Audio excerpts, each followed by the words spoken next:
ذی الحجہ کی پہلی تاریخ ذی الحجہ کا مہینہ جب شروع ہو جائے تو رسول اللہ صلی اللہ علیہ وسلم کی کچھ ہدایات ہیں اس کے بارے میں.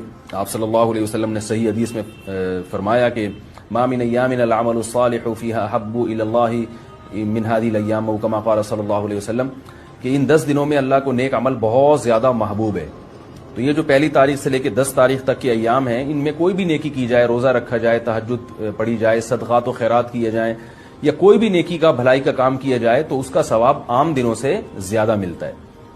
دوسری بات یہ کہ یہ جو ایام ہیں ان کی قرآن مجید میں قسم بھی اٹھائی گئی ہے. والفجر ولیال عشر، قسم ہے فجر کی اور 10 راتوں کی.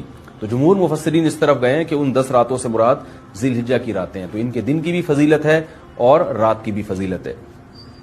اور رسول اللہ صلی اللہ علیہ وسلم نے ان ایام کے بارے میں فرمایا کہ جس شخص کا ارادہ ہو، صحیح حدیث ہے، جس شخص کا ارادہ ہو قربانی کرنے کا تو اس کو چاہیے کہ ان دنوں میں اپنے ناخن اور بال نہ کاٹے. تو بہتر ہے، مستحب ہے، کوئی فرض واجب نہیں ہے، لیکن افضل یہ ہے کہ جس نے قربانی کرنی ہو تو وہ پہلی تاریخ سے لے کر جب تک قربانی نہ کر لے وہ اپنے بال اور ناخن نہ کاٹے. افضل ہے یہ.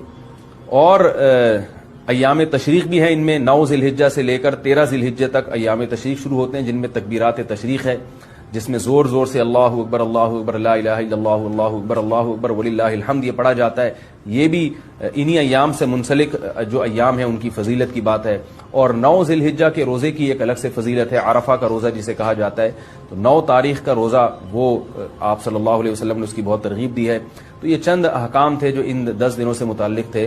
اللہ تعالیٰ سے دعا ہے کہ ہمیں ان ایام کی جو فضیلت ہے ان کو حاصل کرنے کی اللہ تعالیٰ ہمیں توفیق